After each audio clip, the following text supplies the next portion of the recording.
Olá, mulher. Muito bom dia, né? Hoje é segunda-feira, 30 de setembro de 2024. Eu não sei qual vai ser o dia que você vai estar assistindo esse vídeo, né? Qual vai ser o ano, mas a data é essa aí. Eu me chamo Gisele Martins, estou aqui na frente deste canal Te Liga Mulher e eu quero já pedir para você, obviamente, né? Deixar o seu like, se inscrever no canal, ativar o sininho para as notificações e comentar aí alguma coisa. Bom, já tem um tempinho aqui que eu estou no YouTube, assim, tempinho entre aspas, né? Assim, uns 2 ou 3 meses.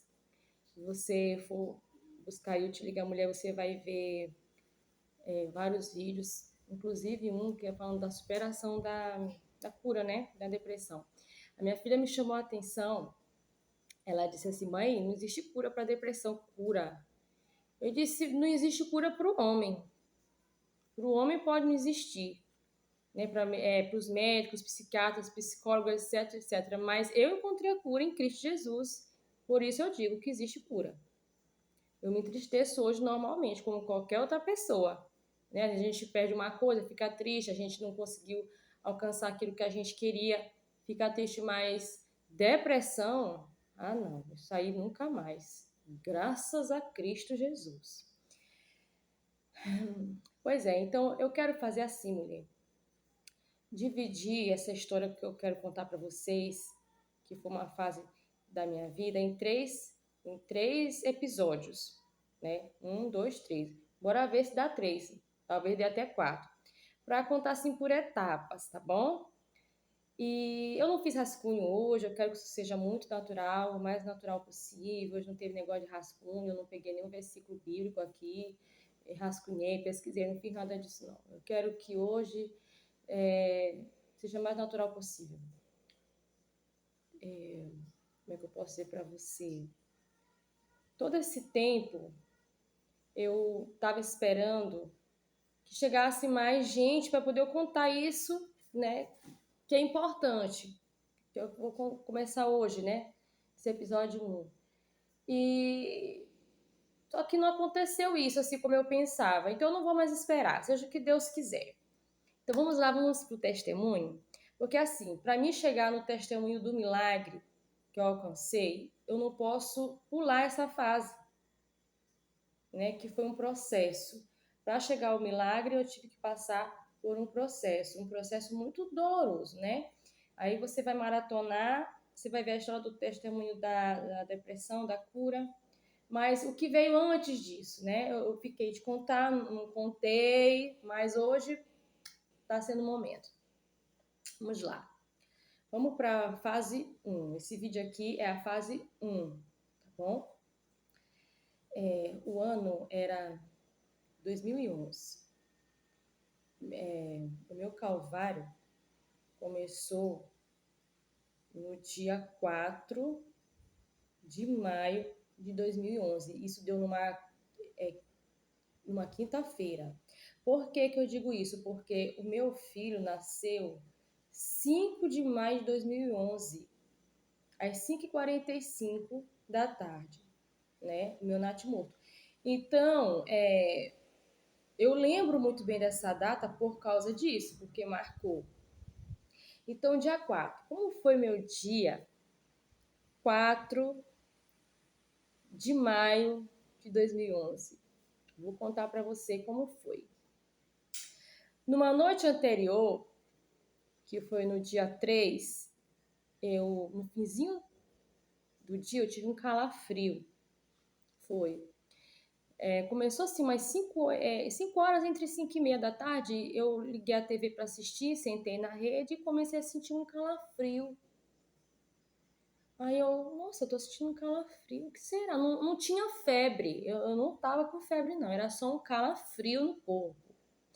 Eu senti aquele calafrio, mas também tudo bem, aquele calafrio passou. Ele passou. Vida que segue, né? No outro dia, que era quinta-feira, na época, eu me congregava numa igreja Assembleia de Deus, tradicional, Assembleia de Deus Missão. Então, era círculo de oração. E eu fui pro círculo de oração, isso na quinta-feira. Era de tarde, o círculo de oração começava às 3 horas. E eu fui, buchudona, já no mês de dar luz. Já no mês de dar luz. Eu tava só esperando a hora chegar, né? Eu tava só esperando mesmo. Eu tava dentro inclusive, do limite do prazo. E aí eu fui para a igreja, foi um culto bom, abençoado. Quando eu cheguei, que terminou o culto, eu vim para casa. A minha casa até hoje é no mesmo lugar, né? A igreja é um pouquinho mais ali em cima, é bem perto da minha casa. Não chegou a dar uma milha, não, é bem perto. Quase que a igreja é vizinha da minha casa, quase, quase. E eu fui, minha filha tinha ido para a escola, ela estudava de tarde, meu marido estava para o trabalho, então eu fui para o ciclo de oração e voltei. Quando eu cheguei nesse ciclo de oração, eram mais 5h30. Pois é. E eu enfiei a chave na porta da minha casa para eu entrar. Quando eu enfiei a chave na porta, que eu girei a chave, que a porta abriu, mulher, eu não sei, eu vou tentar explicar com palavras. Uma nuvem negra, eu posso falar assim com minhas palavras, isso aí. Uma nuvem negra tomou de conta da minha casa, todinha. Ela invadiu. Uma angústia tomou conta do meu coração, uma angústia tão forte que eu estava feliz, porque estava chegando a hora do meu parto, eu estava esperando chegar o momento, e eu estava vindo da igreja, o culto tinha sido abençoado, mas Deus não falou nada comigo lá na igreja, nada, nada, não usou ninguém para mim, não fez nada. Mas na hora que eu cheguei em casa, que eu, como eu disse, eu abri a porta, senti aquela nuvem negra pousar. A treva da tristeza era tamanha que dava assim de apalpar aquilo. É o clima que eu estou dizendo que eu senti, certo? Eu entrei, aquilo me desanimou logo, bateu uma angústia. Geralmente, quando eu fico angustiada, fica um negócio aqui na minha garganta, eu não consigo comer. Eu não consigo me alimentar. A comida para descer tem que ter um copo d'água. É a angústia mesmo, chamada. E eu não estava entendendo nada. Eu só simplesmente fiquei com vontade de chorar muito. Eu fechei, entrei em casa, fechei a porta. Nessa época, não sei se você, claro que você lembra, se você tá aí da época dos anos 2000, tinha um negócio do DVD, né? Então eu tinha um DVD, uma parede de DVD na minha casa, conectada à televisão, e era ali que eu escutava minhas músicas que eu gostava, né? E aí eu tirei ali, botei a Bíblia ali por cima, onde eu sempre guardava, tirei o sapato. Aí eu sempre gostei de ter uma rede na sala, até hoje é assim. Tinha uma redinha na sala, eu liguei um DVD, coloquei uma música, nem fui comer, a fome até passou. Eu vinha com fome da igreja, mas a fome passou. Diante daquele cenário de tristeza ali que estava se formando para mim, a fome foi embora. E aí deu lugar à tristeza. Eu coloquei essa música, a música da Exla.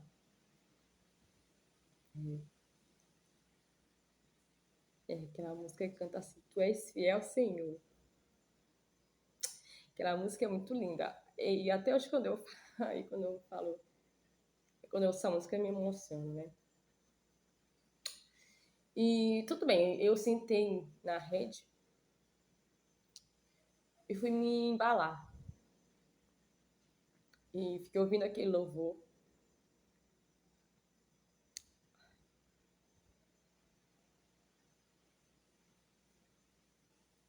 Desculpa. É triste, né? Se lembrar algumas coisas assim que marcam a vida da gente. Que marca, né? Deixa a cicatriz. Então, eu botei aquele louvor e fiquei me embalando. Chorando muito.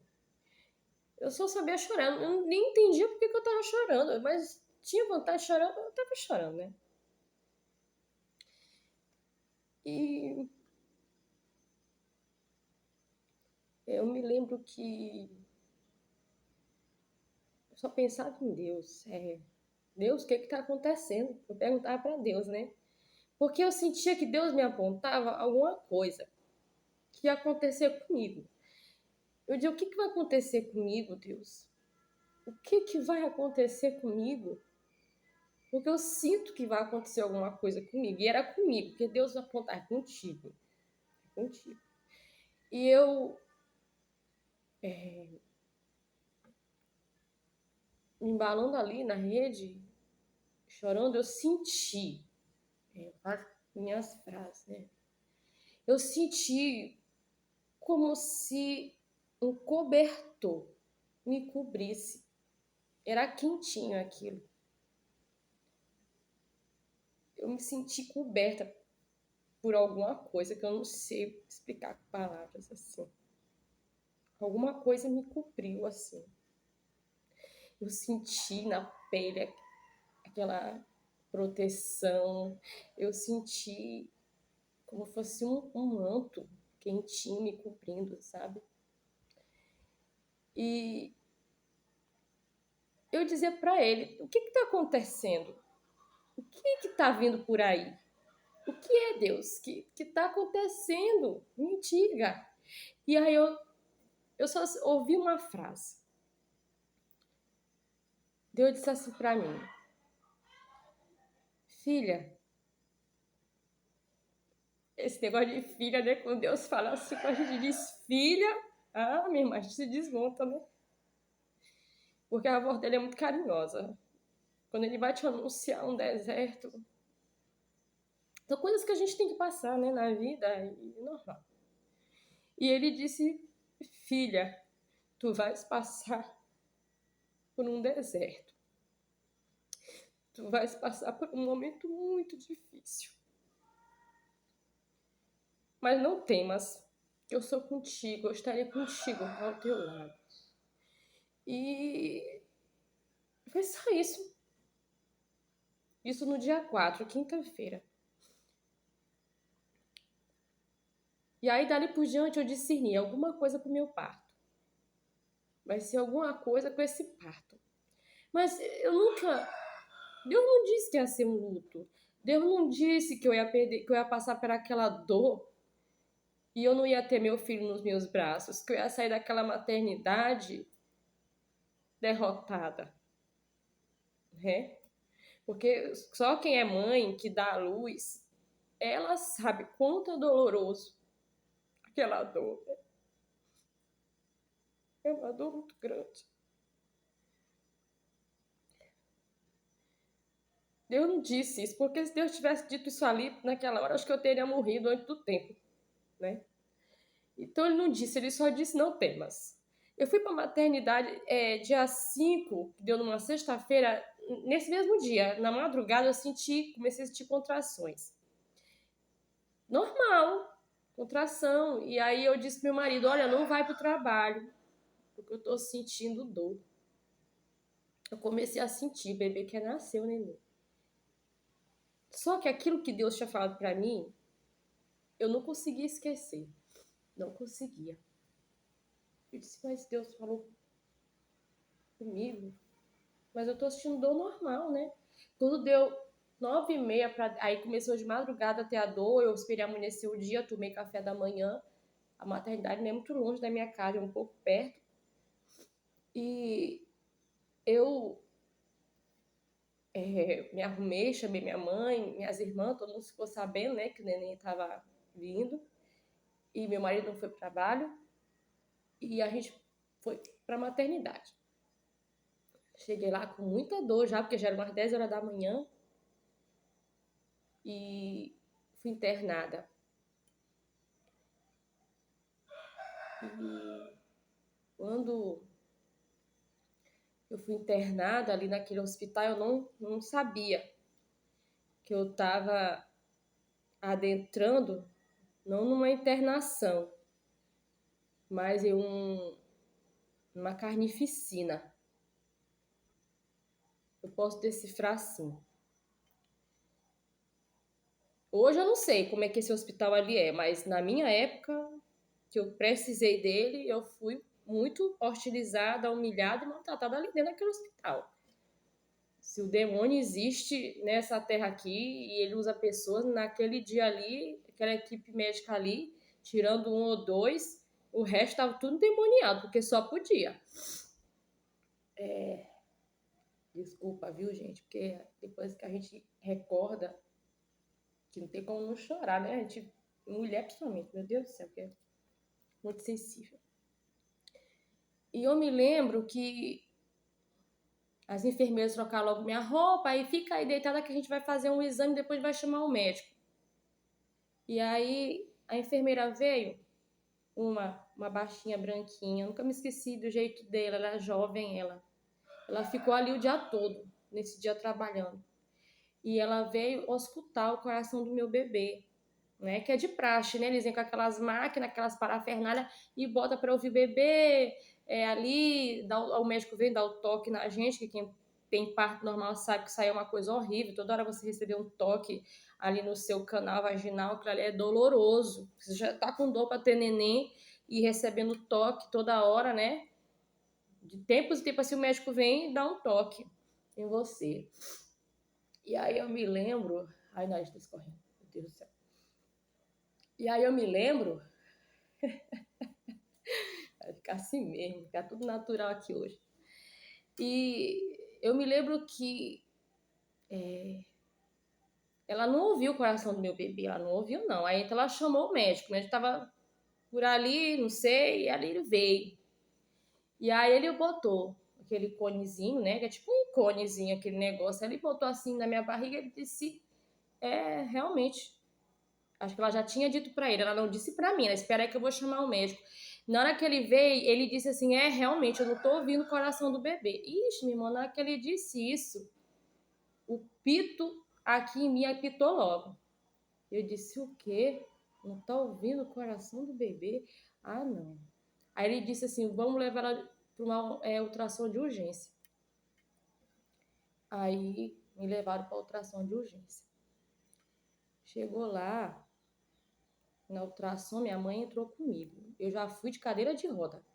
Eu não aguentava mais nem me andar mais. Uma altura dessa eu não conseguia. Minha perna dava muita cãibra. Você sabe o que é você sentir dor de parto e ao mesmo tempo a tua canela ali, a batata da tua perna engiar de cãibra? Meu Deus, o sofrimento era em cima e era embaixo. Vai mesmo. E eu me lembro que eu fui de cadeira de roda. Minha irmã ficou do lado de fora, que ela não pôde entrar, ela ficou lá, esperando, notícia e tudo. Meu marido também. Tinha uma torcida ali por mim, né? Só que Deus não permitiu, né? Porque assim, quando Deus quer... Gente, eu sei que Deus é grande para dar livramento, eu sei. Deus já me deu muitos livramentos, mas não foi a vontade dele, né? Não foi. A gente tem que aceitar a vontade de Deus para nossa vida, os desígnios dele. E aí eu me lembro que minha mãe entrou comigo na sala de ultrassom. E o médico quando eu deitei, ele passou ali o gel, né? Na barriga e começou a procurar. E ele bateu. Na hora que ele bateu a ultrassom, ele olhou. Eu me lembro que ele perguntou assim: mãe, quantos dias faz que esse bebê não mexe dentro da sua barriga? Eu disse pra ele: meu bebê mexe todo dia.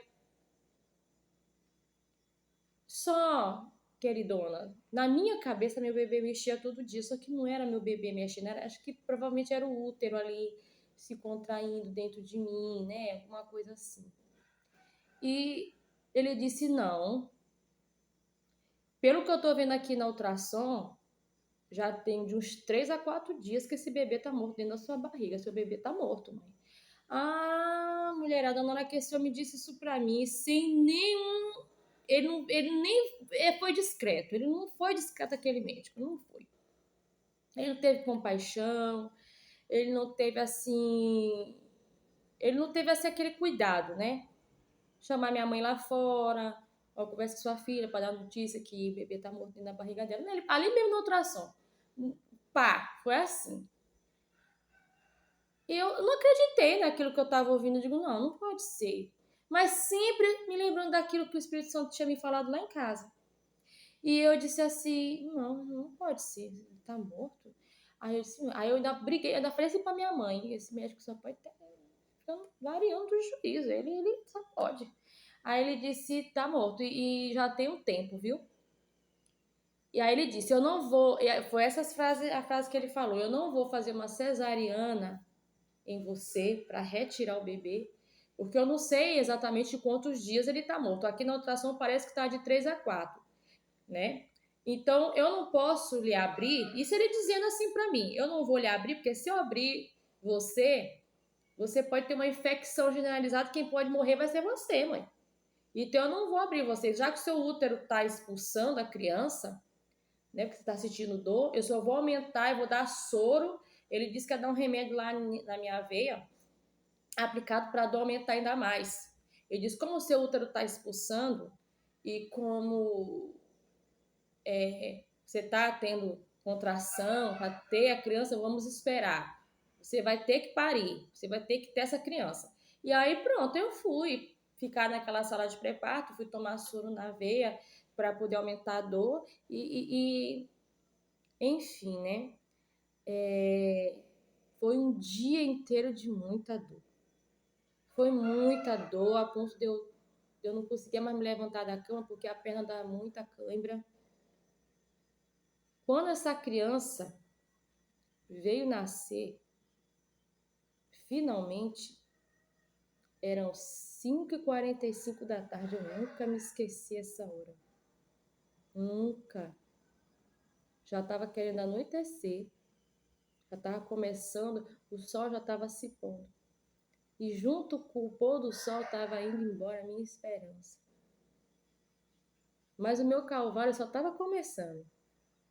Só começando. E como já foi muitos minutos aqui, né, desse vídeo, eu não vou continuar agora o que aconteceu naquela sala de parto.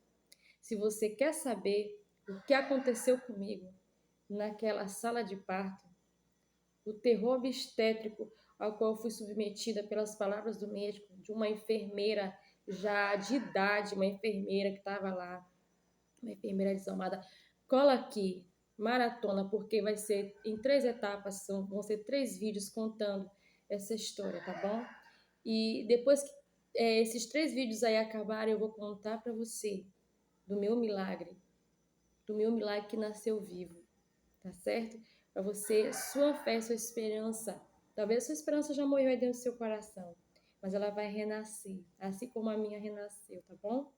Então eu quero pedir perdão pelas lágrimas, é porque é inevitável, tá? A gente falar de algumas coisas e não se emocionar. Eu me emociono sim, porque quando Deus te chama de filha, você se desconstrói toda por dentro, você se desmancha, tem aquela carência, né? E mistura tudo. Você se sente amada, cuidada, zelada, mas em tudo isso eu vi o cuidado de Deus. Em tudo isso, tá bom? Então, perdoa qualquer coisa, a emoção, enfim, tá bom? Então, mulher, é isso. Continua aqui que vai ter a parte 2 e a 3, tá certo? Então, eu quero aqui deixar, ó, o meu beijão pra você, aquele beijo de sempre. Tava com tanta saudade. Foram mais de 3, acho que segunda-feiras aí sem colocar nada. Mas que esse testemunho vai ser uma grande reflexão. Reflexão para a vida de todas nós, para nos edificar. Então, um abraço muito aconchegante e tchau!